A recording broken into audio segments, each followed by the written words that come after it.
long dark hair. When he can dance like Fred Astaire. Well, he charcoals mullets on the grill. And he knows how to warm my winter chill.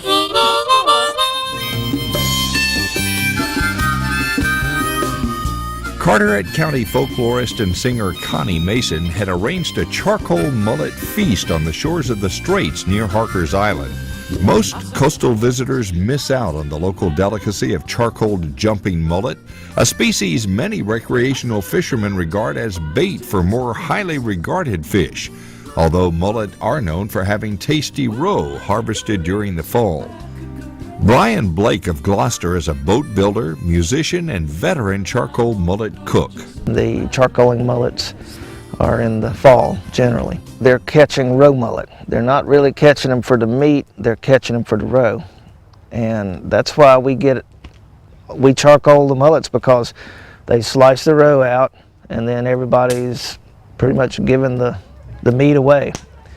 So this is the time of year you stock up. Locals net smaller mullet in the sounds during the spring and summer, but autumn brings massive mullet migration southward along the coast. When we have a change of wind from the north, we call that a mullet blow. In the fall of the year, most of the fishing is done around the inlets and around the slaughter path crews, or up the beach, as you know, from Atlantic Beach to the west. Dories are used in the surf to set the nets, which are either pulled in by hand or they pull them out with a tractor. Mostly nowadays, of course, they've got to crew them in too. Anywhere from 4 to 8 or 10 people. And before the tractors and the old 4-wheel drive trucks, they did it by hand. They pulled the net ashore by hand.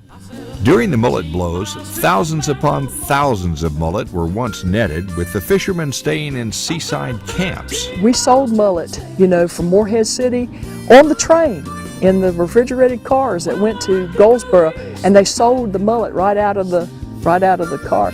And so that part of the southern line is called the mullet line. Freelance food writer and restaurant tour guide Liz Biro of Wilmington says seafood tastes have changed over the years, with mullet gradually becoming regarded by many as too oily or strong tasting. But her childhood as an Onslow County coastal transplant from the north and experience as a newspaper reporter in Carteret County have left Biro's enthusiasm for charcoal mullet undimmed. It tastes like the water to me. It tastes like the coast. It has a flavor of fish and that smoky, meaty flavor that the grill imparts. I love everything about it. Most downeasters fillet mullet, leaving the scales on. The scales and the skin are allowed to char and end up serving as the disposable pan, if you will, in which the fatty meat cooks. Brian Blake prepares his fillets through a process known as striking. I like to use a product called Tony Shasher, which is a spicy red Cajun salt. Then after about 5 minutes or so, you wash it all off. And it takes some of the moisture out of the fish, and it starts to harden the meat, so when you're grilling it, it's not falling apart. Many local residents like to brush the cooking fillets with their favorite barbecue sauce, while others glaze them with butter or just use a little salt and let the fish's own fat do the seasoning. When it's sitting there on the scale side down and heating, it actually starts to heat the oil, and it's almost as if it's deep fat frying in its own oil. Following the example of native North Carolinians who cooked mullet whole, some cooks like to prepare charcoal mullet skewered on a stick, which can simply be laid across a fire pit or stuck into the ground at an angle with the sticks arranged in a teepee shape over a bed of hot coals. If you're lucky, there will be some roasted oysters to enjoy while the mullet are cooking, maybe even some pluckets, which are marinated strips of boiled mullet gizzards. I'll put them on there. We savored collards with cornmeal dumplings, traditional Down East light rolls, baked beans, and sweet potatoes with our charcoal mullet.